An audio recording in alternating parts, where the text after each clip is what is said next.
ठीक है, राष्ट्रपति की शक्तियां,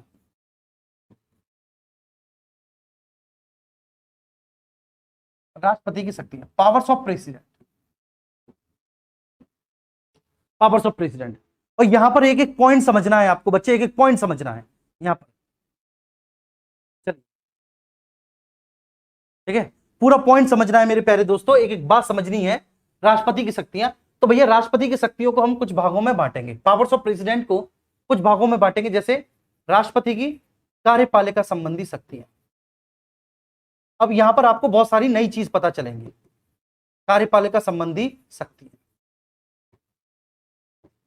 राष्ट्रपति की विधायी शक्तियां, विधायी शक्तियां, देखिए राष्ट्रपति की सैन्य शक्तियां, सैन्य शक्तियां, राष्ट्रपति की वित्तीय शक्तियां, वित्तीय शक्तियां बच्चे। इसके बाद राष्ट्रपति की, ठीक है ना, विवेकाधीन शक्तियां, विवेकाधीन शक्तियां, ठीक है, और लास्ट अन्य शक्तियां, अन्य शक्तियां। और अगर बात देखो, राष्ट्रपति की कार्यपालिका संबंधी शक्ति, इसका मतलब है कानूनों को लागू करने से संबंधित शक्तियां राष्ट्रपति। इसका मतलब क्या है बच्चे, राष्ट्रपति की कानूनों को लागू करने से संबंधित शक्तियां। अब लिखूंगा नहीं इन शक्तियों को, केवल व केवल मैं समझाऊंगा, और आप अगर नोट्स करना चाहें ना, नोट बनाना चाहें, नोट ठीक है करना चाहें, आप कर सकते हैं। चलिए ठीक है, आप अगर नोट करना चाहें तो कर सकते हैं, लेकिन बच्चे मैं अब लिखवाऊंगा नहीं। तो सबसे पहले बच्चे आर्टिकल 53, आर्टिकल 53 क्या कहता है, तो आर्टिकल 53 कहता है कार्यपालिका की सारी शक्तियां राष्ट्रपति में निहित होंगी, और राष्ट्रपति इन शक्तियों का प्रयोग या तो स्वयं करेगा या अपने अधीनस्थों के द्वारा करेगा। ठीक है, तो आर्टिकल 53 में कि कार्यपालिका की सारी शक्तियां राष्ट्रपति में निहित हैं, और राष्ट्रपति इन शक्तियों का प्रयोग या तो स्वयं करेगा अपने अधीनस्थों। तो 53 से तो ये लगता है कि कार्यपालिका की सारी शक्तियां राष्ट्रपति में है, लेकिन बच्चे आर्टिकल 74 कहता है कि राष्ट्रपति कार्यपालिका की सारी शक्तियों का जो प्रयोग करेगा वह मंत्री परिषद की सलाह पर करेगा। बात समझ में आ रही है? तो कौन सा आर्टिकल कहता है बच्चे, आर्टिकल 74 कहता है कि राष्ट्रपति कार्यपालिका की समस्त शक्तियों का प्रयोग मंत्री परिषद की सलाह पर करेगा। बात समझ में आ रही है? इसके बाद बच्चे आर्टिकल 77 है, राष्ट्रपति मंत्रियों के बीच कार्यों का बंटवारा करेगा। किस मंत्री को कौन सा मंत्रालय देना है बच्चे, ठीक है ना, इसका जो बंटवारा करेगा वो राष्ट्रपति करेगा, लेकिन बच्चे राष्ट्रपति प्रधानमंत्री की सलाह पर करेगा। तो मंत्रियों के बीच कार्यों का बंटवारा राष्ट्रपति प्रधानमंत्री की सलाह पर करेगा, आर्टिकल 77। ठीक है, आर्टिकल 75 क्लॉज 1 राष्ट्रपति प्रधानमंत्री की नियुक्ति करेगा।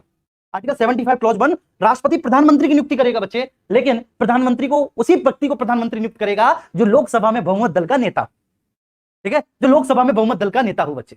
बहुत बढ़िया, बहुत अच्छे बच्चे। ठीक है, तो 53 कार्यपालिका की समस्त शक्तियां राष्ट्रपति के हाथ में नहीं थे। 74 लेकिन राष्ट्रपति कार्यपालिका की समस्त शक्तियों का प्रयोग मंत्रिपरिषद की सलाह पर करेंगे। 77 बच्चे राष्ट्रपति मंत्रियों के बीच कार्यों का बंटवारा करेंगे। 75 क्लॉज 1 राष्ट्रपति प्रधानमंत्री की नियुक्ति करेंगे। और बच्चे आर्टिकल 75 क्लॉज 2 जो मंत्री होगा वह राष्ट्रपति के प्रसाद पर्यंत पद धारण करेगा। 75 क्लॉज 2 मंत्री, बच्चे जो मंत्री होगा वो राष्ट्रपति के प्रसाद पर्यंत पद धारण करेगा। और आर्टिकल 75 क्लॉज 3 में ही बोला गया है कि पूरी की पूरी मंत्रिपरिषद सामूहिक रूप से लोकसभा के प्रति उत्तरदायी होती है। तो पूरी की पूरी मंत्रिपरिषद सामूहिक रूप से लोकसभा के प्रति उत्तरदायी होती है। 75 क्लॉज 3 मंत्रिपरिषद सामूहिक रूप से लोकसभा के प्रति उत्तरदायी है। 75 क्लॉज 3, ठीक है। 75 क्लॉज 2 मंत्री राष्ट्रपति के प्रसाद पर्यंत पद धारण करते हैं। मंत्री राष्ट्रपति के प्रसाद पर्यंत पद धारण करते हैं। प्रधानमंत्री की नियुक्ति राष्ट्रपति करता है, ठीक है बच्चे। और ये मैंने आपको बता दी, सारी बात मैंने बता दी। 53 समझा दिया, 74 समझा दिया, 77, 75 क्लॉज 1, 75 क्लॉज 2, 75 क्लॉज 3, ठीक है। ये समझा दिया, ये समझा दिया, ये समझा दिया, ये सारे समझा दिए। अब यहां पे समझो बच्चे, राष्ट्रपति को नियुक्ति संबंधी भी अधिकार है।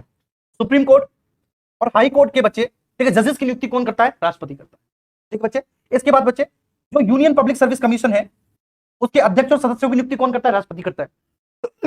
जो चीफ इलेक्शन कमिश्नर है, ठीक है, चीफ इलेक्शन कमिश्नर और उसके सदस्यों की नियुक्ति बच्चे कौन करता है, राष्ट्रपति करता है, ठीक है। सीएजी की नियुक्ति कौन करता है, राष्ट्रपति करता है बच्चे। जो बच्चे आपका अटॉर्नी जनरल ऑफ इंडिया है उसकी नियुक्ति भी कौन करता है, महान्यायवादी की नियुक्ति राष्ट्रपति करता है, ठीक है। जो भाषा आयोग के अध्यक्ष हैं और सदस्य हैं उनकी नियुक्ति भी कौन करता है बच्चे, राष्ट्रपति करता है।